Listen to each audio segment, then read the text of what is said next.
So welcome Pokemon fans, हमारी एक और नई पोकेमॉन की वीडियो के अंदर आपका स्वागत है। तो यार ऐश ने अपनी जर्नी के अंदर बहुत सारे यूनिक पोकेमॉन्स पकड़े हैं एंड उसमें से कुछ पोकेमॉन्स को उसने रिलीज़ भी कर दिया और उनमें से कुछ पोकेमॉन हमें अभी भी याद है एंड हम चाहते हैं कि वो पोकेमॉन्स गलार रीजन में वापस आए। एंड उनमें से एक है ऐश का पिजोड। ऐश का सबसे पहला फ्लाइंग टाइप पोकेमॉन है एंड यार हम कह सकते हैं कि ऐश का पावरफुल पोकेमॉन तो नहीं है, लेकिन फिर भी ऐश का पावरफुल पोकेमॉन इसलिए नहीं है क्योंकि उसने उसे ज़्यादा बैटल्स में यूज़ नहीं किया है। उसने अपने कांतों की जर्नी के अंदर उसे बहुत ही ज़्यादा कम बैटल्स में यूज़ किया है। तो इस हिसाब से ऐश का जो पिजोट है वो उसके ऐश के कमज़ोर पोकेमॉन्स की लिस्ट में आता है। यार ये बात सुनकर प्लीज़ इस वीडियो को डिसलाइक मत करना, क्योंकि आज की वीडियो के अंदर हम ऐश के पिजोट की फुल स्टोरी एक्सप्लेन कराने वाला हूँ। एंड यार हम सब चाहते हैं कि ऐश का पिजोट वापस आए गलार रीजन में, और अगर ऐसा हुआ तो बहुत ही ज़्यादा बढ़िया बात हो जाएगी। एंड तो चलते हैं बिना किसी देरी के वीडियो को जल्दी से शुरू करते हैं। सो गाइस, ऐश ने अपने पिजोटो के स्टेज पर पकड़ा था वोरेडियन फॉरेस्ट के अंदर। ऐश ने पिजोटो को पकड़ने के लिए सबसे पहले कैटरपी को भेजा था। उसे टाइप एडवांटेज के बारे में कुछ भी नहीं पता था, और फिर जब मिस्टी ने उसे टाइप एडवांटेज के बारे में बताया तब ऐश ने कैटरपी को वापस बुलाया एंड पिकाचू को भेजा। और जो पिकाचू है उसने थंडर शॉक करके उसे कमज़ोर कर दिया और उसके कारण ऐश ने उसे पकड़ लिया। सो फ्रेंड्स, उसके बाद जो ऐश है वो अपने पिजोटो को टीम रॉकेट के खिलाफ यूज़ करता है। पिजोटो का वो सबसे पहला पोकेमॉन बैटल होता है एंड उसके अंदर जो पिजोटो होता है वो हार जाता है। ये बिल्कुल भी ठीक नहीं है, लेकिन फिर भी जो पिजोटो होता है उसे इतना एक्सपीरियंस नहीं होता है। उसके बाद जो ऐश है वो पिजोटो को एक वाइल्ड वीडल पकड़ने के लिए यूज़ करता है, लेकिन एक समुराई उसी टाइम पर आ जाता है और उसके कारण वो वीडल वहाँ से चला जाता है। और जो ऐश होता है वो उसे चैलेंज करता है पोकेमॉन बैटल के लिए।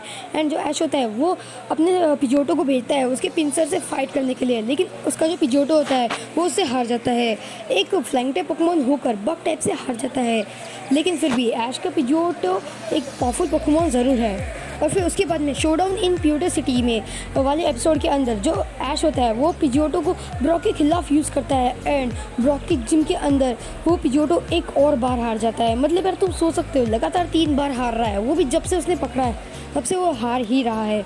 लेकिन इस बार उसकी कोई गलती नहीं है, क्योंकि टाइप एडवांटेज के कारण ही हारा है, क्योंकि जो ब्रॉक है वो रॉक टाइप पोकेमॉन्स यूज़ करता है एंड पिजोटो एक फ्लाइंग टाइप पोकेमॉन है। और फिर उसके बाद जो ऐश है वो यूज़ करता है पिजोटो को मिस्टी के स्टामी के खिलाफ। उन दोनों की फाइट ना बहुत ही ज़्यादा ज़बरदस्त चल रही थी, लेकिन उसी वक्त बीच में टांग अड़ा देते हैं ये टीम रॉकेट्स एंड उसके कारण हमें पता नहीं लग पाता है कि कौन जीता, ऐश का पिजोटो या फिर मिस्टी का स्टार्मी। और फिर उसके बाद टेंटाकुल एंड टेंटाक्रूल वाले एपिसोड के अंदर जो ऐश है वो पिकाचू के साथ पिजोटो को भेजता है एक जाइंट टेंटाक्रूल से फाइट करने के लिए, लेकिन लास्ट में जो पोकेमॉन्स होते हैं उस टेंटाक्रूल को समझा देते हैं और मिस्टी भी उनकी हेल्प करती है, और उसके कारण वो जो जाइंट टेंटाक्रूल होता है वो वहाँ से चला जाता है। और उसके बाद जो ऐश होता है वो अपने पिजोटो को भेजता है जिम लीडर कोगा के खिलाफ फाइट करने के लिए।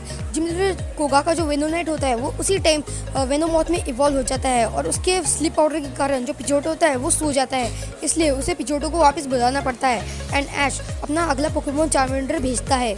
एंड देन उसके बाद हमारा जो ऐश होता है वो पिजोटो को वोरेडियन जिम के अंदर यूज़ करता है। और फिर उसके बाद जो ऐश होता है अपने पिजोटो को एक जाइंट गेंगार से फाइट करने के लिए भेजता है। आपने वो एपिसोड तो देखा होगा जिसके अंदर एक जाइंट पोकेमॉन्स होते हैं एंड उसे जो जिगलीपफ होता है वो शांत करा देता है, और जो पिजोटो होता है उसका कोई भी हमला उस पर काम नहीं करता, लेकिन लास्ट में जिगलीपफ उन दोनों पोकेमॉन्स को सुला देता है।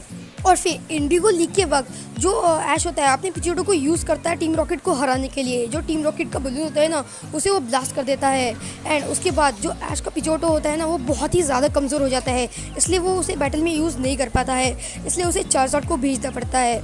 और चार्जार्ड के कारण जो ऐश होता है वो लीग हार जाता है। अगर चार्जार्ड ना सोता और वो रिची को हरा देता तो शायद जो ऐश है वो लीग जीत पाता। एंड पैलेट पार्टी में पैनिक वाले एपिसोड के अंदर जो ऐश का पिजोटो होता है वो पिजोट में इवॉल्व हो जाता है।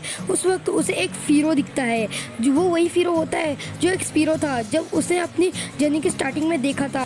एंड वो जो फीरो होता है वो बाकी पिजीस और पिजोटोस को परेशान कर रहा होता है, इसलिए जो ऐश का पिजोटो होता है वो पिजोट में इवॉल्व हो जाता है एंड ऐश के साथ मिलकर वो उसे हरा देता है। एंड फिर ऐश ने उसके पिजोटो को वहीं पर छोड़ दिया उन पिजीस और पिजोटोस की रक्षा करने के लिए।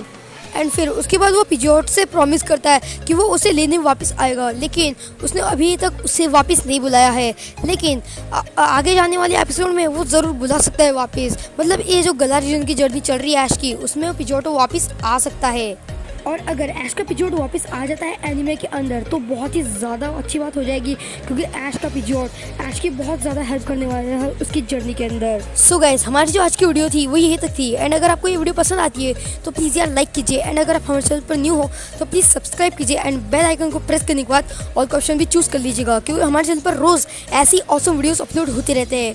तो फिर मिलेंगे हम किसी न्यू वीडियो में किसी न्यू और ऑसम टॉपिक के साथ। तो तब तक के लिए गुड बाय।